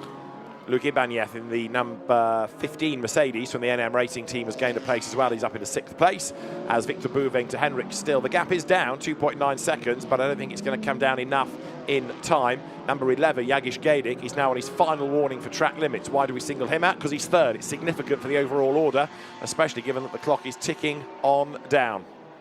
Yeah, car in front, David is 1 less than him, so he's had 4. Once you get your 6th, that is the penalty. The leader, however, has only used 1, so he kept his powder very clear. The yellow flag in sector 3 at the moment as this battle rages on. It's been semi-fair, hasn't it, so far, but these two drivers seem pretty pumped up at the moment to try and get somewhere near the last, this will be for 4th in Pro-Am, but then potentially can they catch the trade to get the final Pro-Am podium position. Hadrien David is catching the race leader outright. There is Benjamin Lariche, and he was 3.3 seconds ahead at the start of this lap, but in the first sector, about 6/10 quicker was David. In the second sector, only 1/10 quicker, but the gap is certainly coming down. 5.5 minutes on the clock. Hadrien David is pushing. His last lap was round about half a second faster as well, so it's going in the right direction there. Look, that Toyota is absolutely flying. Yeah, pushing it to the limit and beyond. See the attitude of the car, you can see the tyres underneath him rotating nice. Small set of 11 set from the rear as he jumps on the throttle. Gap last time round, 3.3 seconds to this Audi of Lariche. Lariche looks like he's struggling, car squirming in a negative connotation. It's when it's underneath you positively, you like rotation, but when it's just sliding around when you don't want it, that's the negative. What's the gap going to be at the line this time by BMW? Of Geddish also pushing hard, but he can't afford to run wide on any of these corners now. Final warning on his track limits. Race leaders go by then. Benjamin Lariche 2.1 seconds clear, so the gap down again, only by, well, no, over a second, 1.2 seconds last time. So Hadrien David is having a mega push. Victor Bouveng is still leading in Pro-Am. This will be his first GT4 Europe win. He's been victorious in Scandinavia, but not in the European Series. So Victor Bouveng, number 98 in the BMW, is ahead of Hendrik still. Well, it was 2.1 seconds last time. They're heading up to the timing line as you look at the rest of the field go through, and the margin, well, they've yet to get to the line, in fact, as you look at the Aston Martins squabbling their way by. 51 has just been given a track limit penalty. That's the Mojica family's Ginetta, and Bouveng to Still. The gap is now a little bit reduced, but there's a car in between them as well. There is Victor Bouveng. He's got the Ginetta, has he not, of Ethan Gialdini between him and Hendrik Still. So the margin in terms of time has come down, but the fact there's a car between them gives him a lot of protection. Look how much closer the Porsche is, though. Yeah, and that Ginetta is not for class position, but it is overall, so it will not get out of the way of the Porsche of Hendrik Still there. So that's exactly how. And look at the damage on that 812 McLaren. It's got worse and worse. Like I predicted, the air flowing in and ripping parts away. And yes, these are based on road cars, but that's still going to be 20,000 euros or so worth of damage. And fair play for the car making it to the end, though.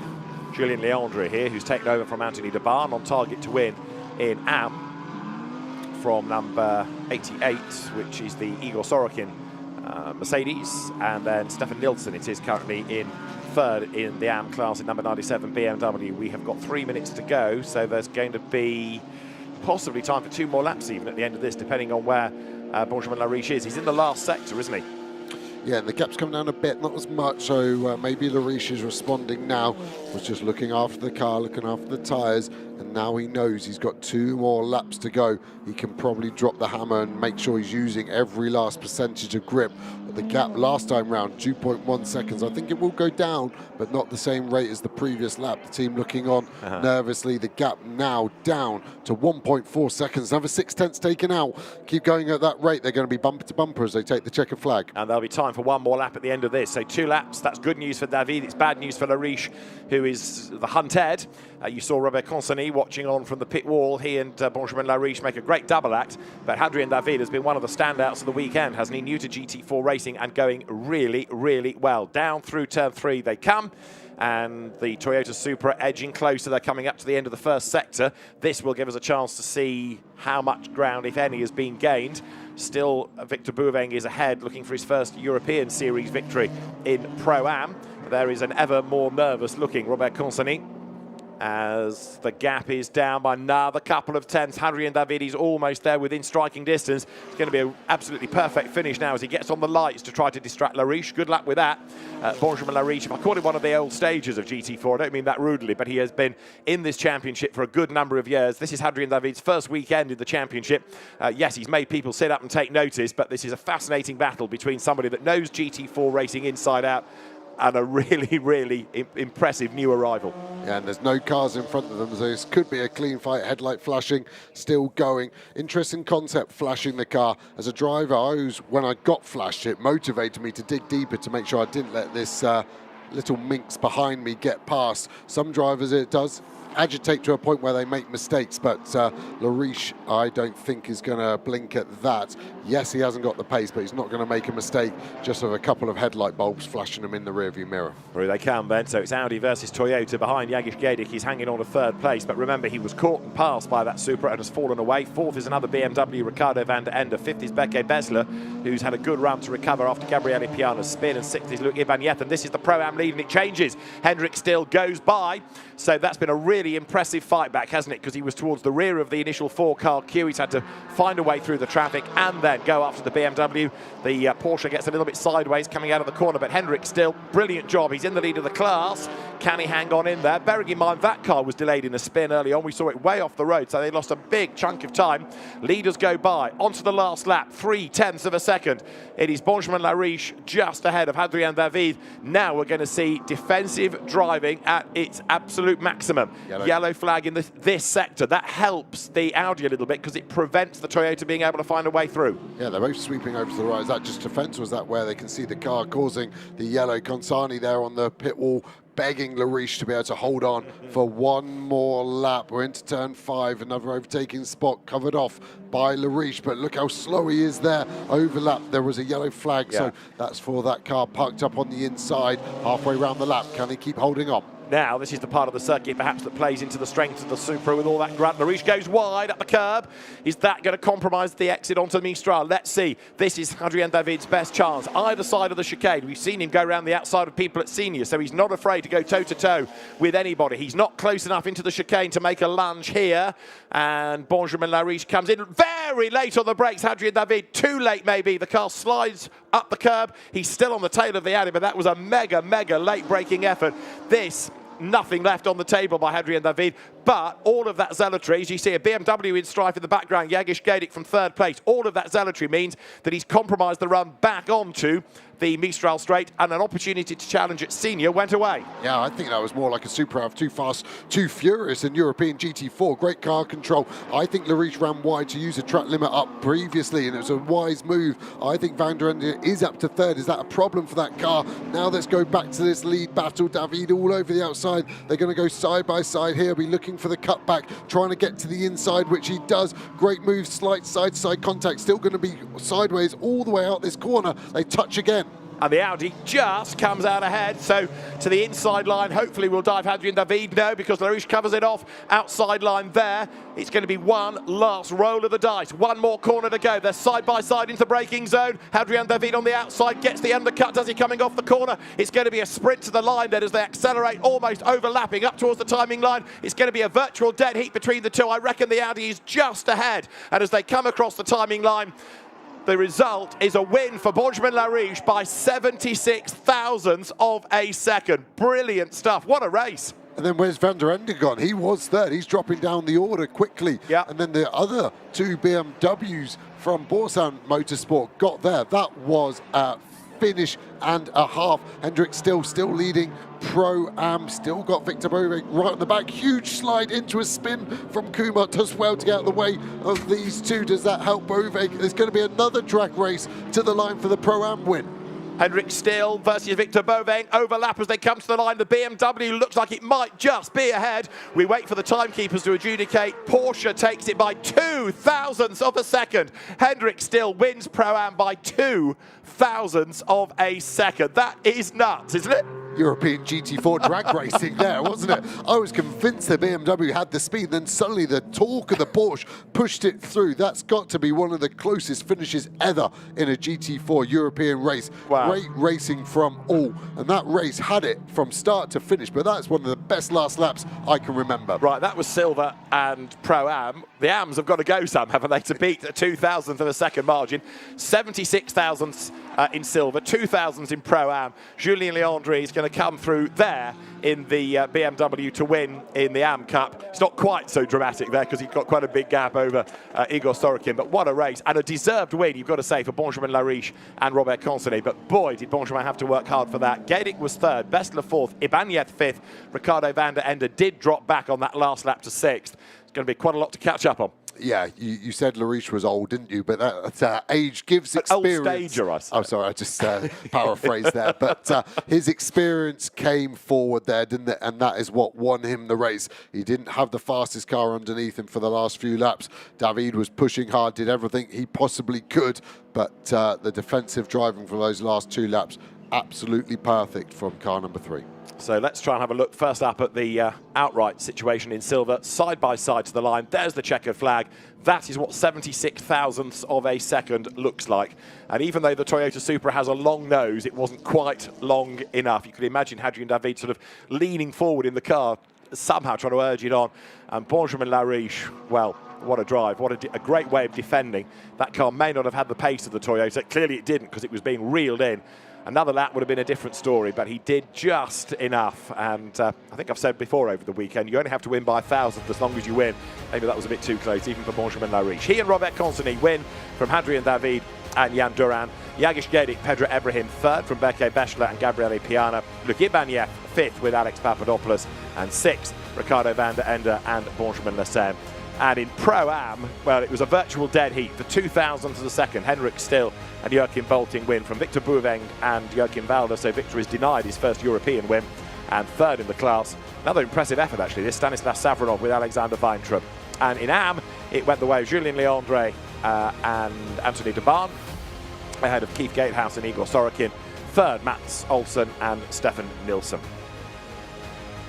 Wow, what a way to round out the weekend at Paul Ricard. Some brilliant racing, and that was the sort of GT4 of old. So much going on. Yes, we had a few more incidents in that race, but so much to talk about, and a brilliant lead battle. And I tell you, although the Toyota Supra always goes well here, because it was a car that had a win 12 months ago, Adrian David has marked himself out as a real man to watch this season. Yeah, he's got so much confidence in that car already, so that's only going to grow as he gets more laps and more experience. So I'm looking forward to watching him for the rest of the season. And if you've enjoyed watching this, then I can only say check out the GT World Challenge website for the calendar, and then if you can, come to the track and watch it live, because that's the only thing that is better, is experiencing it trackside and watching all of these cars hustle on, the sounds, the smells, and all the experience that goes with it.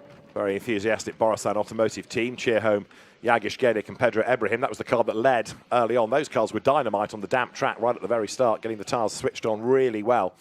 And Adrian David will be really, really peeved, waiting to have missed out by such a narrow margin, virtually level as they came up to the line. But the winning cars required in the top three in the three classes being brought to the Parc Ferme area at the foot of the podium. The drivers then will make their way to the podium itself. And a great start to the GT4 European Series season. There are the winners. Benjamin Lariche at the wheel, Robert Consigny already out of the car. He's had a very difficult half an hour or so watching all of this, but Team Speedcar is absolutely delighted, as you can see. That is a very important win for them after a lot of bad luck last year. And a tough weekend. Bravo, Benjamin Lariche. What a way to defend, and what a finish. He and Robert Consigny embraced. Just absolutely delighted with that. Easy to forget as well, they didn't register a lap in qualifying when we were watching it live yesterday, and then luckily they did get one of their track limit laps put back in and rescinded, so they were able to start on the front row. So that has been a roller coaster, just over 24 hours for that team and car. So Robert Consigny, former rally driver, walks through the Parc Ferme area. Benjamin Lariche, who's been racing for a long, long time, but he and Robert Consigny make a really good partnership. They've raced together, not just in the European Championship, but in the French series as well. And that relationship being put to very, very good effect this weekend. They came close, of course, to winning in silver last year, but ultimately it went the way of Josh Rattick and Tom Leben, despite the fact they won both races in Jeddah, but they were still outsiders at that point, couldn't really repel the Elite Motorsport Challenge there. Reflecting on it all, Adrian David, oh so close, but he should not be in any way disappointed or ashamed of that. That was a mega effort. He almost like zoned out, didn't he? Yeah. He was like, I can't believe I didn't win that. Must have told himself with 2 laps to go, I've got this, and pumped himself up to a point where an amazing second place feels like a huge defeat by the looks of his body language. For 76 thousandths, you know, when you come across the line and you can think maybe, did I just get it? I think I did. And then the team say, you missed out by such a tiny margin. Well, they might look miserable, but the happiest smiles are going to be Benjamin Lariche and Robert Consigny. They're with Alex Legui in Parc Ferme. My word, what an incredible race that was. Thanks to these two gents who win the silver class, the second closest race of the day. Where to start? Talk me through what was going through your head, Benjamin, on that last lap. Yeah, it was very tricky, very difficult, because we decided before the race to put the right setup with the slicks. But it was very good at the start of the race, at the start of my stint, but But the 3, 4, 5 last laps, it was very, very difficult to keep the pace. And I'm very happy to win at home. First time we win in France, so I'm very happy because, also it's good to have a battle with Adrian David, a driver like this. We're coming from a single seater, and it proves the level of the championship. So very nice for the team. Good for you and great for us too. Certainly for the championship. What a way to start your weekend. I'm very happy because you have a big malediction at home, and now it's finished. We win, and we bring the cup at home, and I'm very happy. My team make a very good job. My teammate also, and I'm happy to go on the first top step on the podium. Well done, boys. Congratulations. Thank you. So lots of bad luck last year. The fact they were even in the hunt for the championship was quite a surprise in some respects, because penalties, damage, retirements, it all seemed to flood their way. Great start to the year, as you just heard both Benjamin Lariche and Robert Conseny say. They will go to the top step. 76 thousandths of a second, that winning margin. There's another penalty coming after the race. Ajit Kumar for a pit stop infringement. Another penalty has been given now to number 7, Stanislav Savronov, for leaving the track and gaining an advantage. But there are happy race winners then atop the Team Speed Car Audi. And yeah, GT4 European Series looks like it's going to be in for a mega season, that's for sure. Right, the even closer winners, Henrik Still and Joachim Bolting. They win Pro-Am. And our Pro-Am winners who delivered the most exciting final lap ever, the closest race of the day. Talk us what was going through your mind as you came around that last corner. Yeah, fuck, I don't know. I really don't know. I mean, it was so crazy. We came from P30 overall, and I think P5 or 6 in the class. Joe was hit by another car, so really unlucky for this. And then we go through the field. I can't believe it. And I mean, it was close. The second last lap already. It was safe for me already, the lead. And then, yeah, just the M car in front of me spun. I was so scared. I was looking for Victor, who he is with his BMW, and I didn't see him. And then I saw he's next to me, and crazy. I mean, in the end, we have a little bit advantage on top speed, so we made it by 2 thousandths or something like this.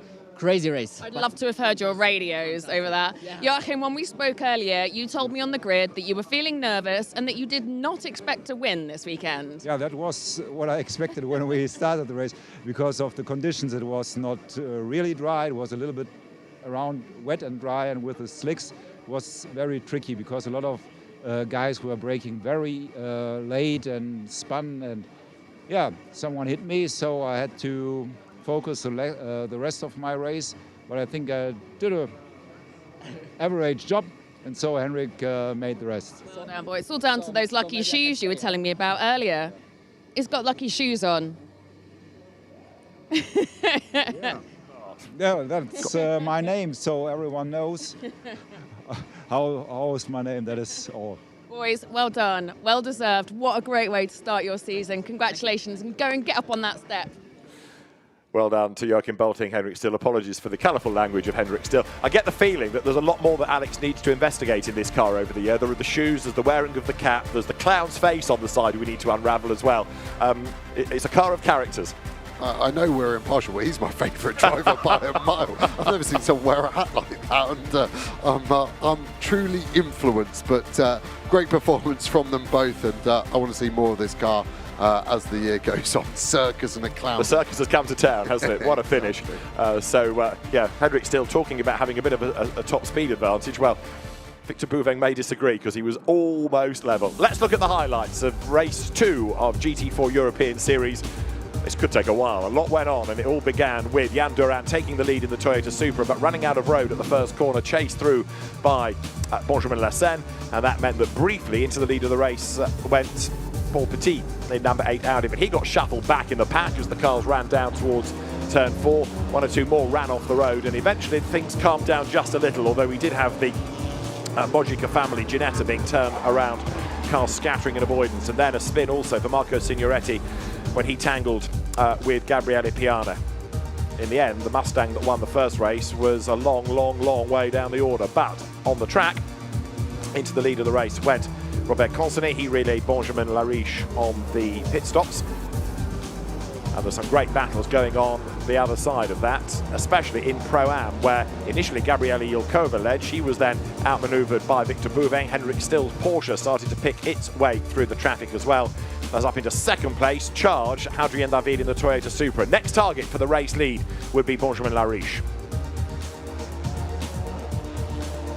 And as they battle their way onto the Mistral late race, Henrik Still had managed to find a way past, but the story was not over. It all kicked off ahead at the last corner.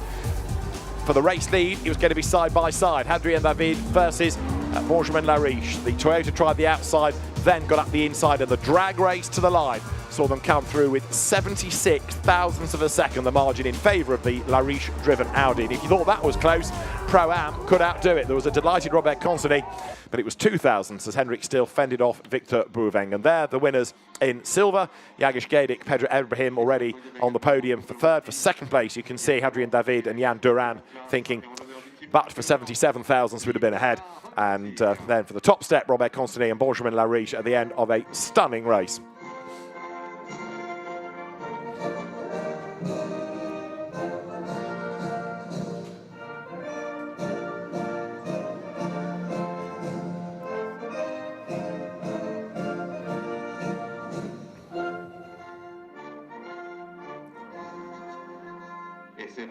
So very popular result.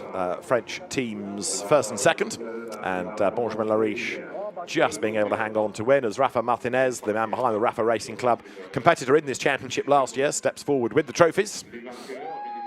Hands to third place, Pedro Ibrahim. Another podium. He was a GT3 class winner last night and a podium finisher today in GT4 along with Jagish Gedic. The trophies for second go to Jan Duran and Hadrien David, who can barely force a smile, I'm afraid to say. So disappointed he is. For Team Speed Car, the winning team's trophy, and there the winning driver's trophy to Robert Consigny and to Benjamin Lariche, who are absolutely delighted and probably not just a little relieved as well. And the newcomers trophy then to Jan Duran, receives that as well. Fabulous job done by the Matmo Evolution team. So Robert Consigny being encouraged with the champagne. First of all, though, the photographers want the picture of everybody with their Paul Ricard themed trophies aloft. That was quite a race, wasn't it? Incredible. Generally one of the best races I can remember in some time. And yes, we had some contact. We never want to see that, but none of it was reckless. It was all hard racing induced. So the champagne is sprayed, and there's always one driver this weekend on the podium that seems to struggle with the cork in the bottle. It's one of the Toyota drivers this time. But Robert Consigny is a very happy man as he stands on the top step. 2 races done there, 1 event down. And it is Jan Duran and Hadrien David who have been consistent across the course of the day. And they now have the championship advantage, only by 3 points from Benjamin Lariche and Robert Consigny. Now Marco Signoretti and Eric Evans ended up in the second race 8th and have won the first. All good points for them. 4th, Ricardo van der Ende, Benjamin Lecen from Alex Papadopoulos and Luc Ibanez. 6th, Jagish Gedic and Pedro Ibrahim. So certainly the silver contest has proved to be a very, very competitive one, and more of the same in the other classes for sure as well. The GT4 European Series in for another very, very busy season and some great racing. And again, we're sort of discovering new people, aren't we? Letting themselves into GT4 and coming up on top. Hadrien David particularly, I think, one of the real stars of the day. So the next podium is going to be for the Pro-Am drivers, as forward come Victor Bouveng and, well, the result has changed, in fact, already with penalties. So third in the class would have been Gabriele Ilkova and Cindy Goudet, but they are not yet on the podium. So this is a slightly erroneous third. Second, anyway, to Joachim Walder and Victor Bouveng. That's fine. And the winners, Henrik Still and Joachim Bolting. But with penalties being applied and the result shuffling, third ought to be now the Toyota drivers Gabriele Ilkova and Cindy Goudet. So what we have on the podium is slightly misleading now.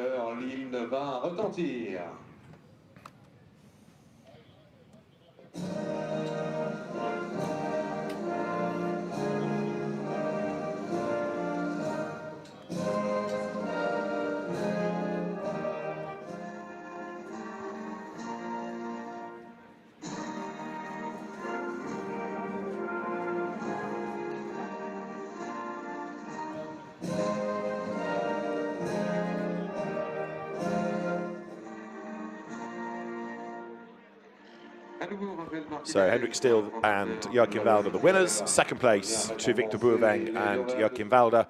And third, because of a 5-second penalty to Savrinov and Weintraub, now goes to Gabriele Ilkova and Cindy Goudet. So I have a feeling that last year here, a class win was taken away from Safronov and Weintraub as well. So there's something about Paul Ricard and podiums that aren't really their friends. Anyway, enjoy your moment with the trophies, chaps, because you might need to be giving those back soon. Second place is easy enough, as I say, Victor Bouveng and Joachim Walder. And Rafa Martinez again steps forward to give now Joachim Bolting and Henrik Still the trophies. Great character Joachim Bolting is proving to be. He's had a really good day, hasn't he? Amazing. Good things happen to good people. Yeah, let's go with that one. And let's believe in karma. Let's hope he gets the bottle that gets the stuck cork. That will make this weekend perfect. So far, so good for that. Yeah, he's got the good bottle. So a good class win. Joachim Bolting has only been racing for 8 seasons, but a very quick and enthusiastic Am, and celebrating on the podium in time-honoured style. And there you get a perfect example of his now famous race boots, his colourful shoes that he was explaining about to Alex Legui. We need to investigate more of this Circus sponsorship on the car as well. This was how close it was in the Pro-Am competition. That is 2,000th of a second. That's nothing at all. It just looked like the BMW was ahead for so much of that drag race until the final 50 yards where it counts. So as far as the championship is concerned, it's going to be a really fascinating season, I think, in Pro-Am. And under what have been rather overcast skies at Paul Ricard today, now finally the track goes quiet. Already the circuit staff are out sweeping bits of the rubber and debris away. And, of course, that race had a safety car period early on. The final podium is going to be for the AMs, and the drivers there being brought forward very shortly. So some great racing we've enjoyed out of GT4 European Series, and set for a really competitive year. That is absolutely for certain. So there, stepping forward, are BMW Schubert Motorsport drivers Stefan Nilsson and Mats Olsson. Second place in Am will be to Igor Sorokin and Keith Gatehouse, the Mercedes drivers for NM Racing Team. And then it will be another class victory for Julien Leandre and Anthony Daban, who will step forward very shortly. The Mercedes drivers, first of all, Igor Sorokin, Keith Gatehouse, clamber to the podium. Handshakes all round, and then Anthony Daban, Julien Leandre will make their way to the top step. And honours to the Chazal Technology course team, something of experts of winning in the AM class in GT4.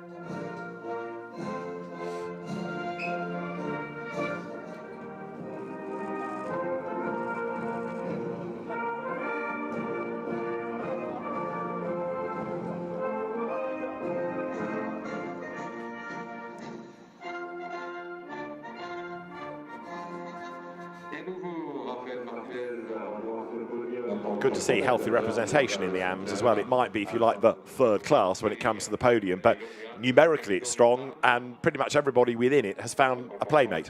Yeah, it's a really important part of all GT racing is the bronze-rated driver, and yeah, they're the cornerstone of it, and it's good that they've got a complete cast just for bronze-graded drivers, shares the budget between them, so it makes it more affordable and accessible to more drivers. Robert Consony doing the fastest lap of the race outright, incidentally, as you see Rafa Martinez presenting the winners' trophies, and happy drivers pretty much all round. Trophies in the air, and really good day for Julien Leandre and Anthony Daban. As I say, the result still being tweaked with penalties being applied. Anthony Daban and Julien Leandre try and go after their team, I think, rather than get saturated by everybody else on the podium. Igor Sorokin and Keith Gatehouse struggling with their bottles of champagne.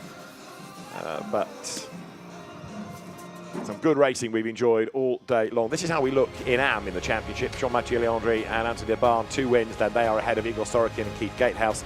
Philippe Talamy and Julien Ripert are third in the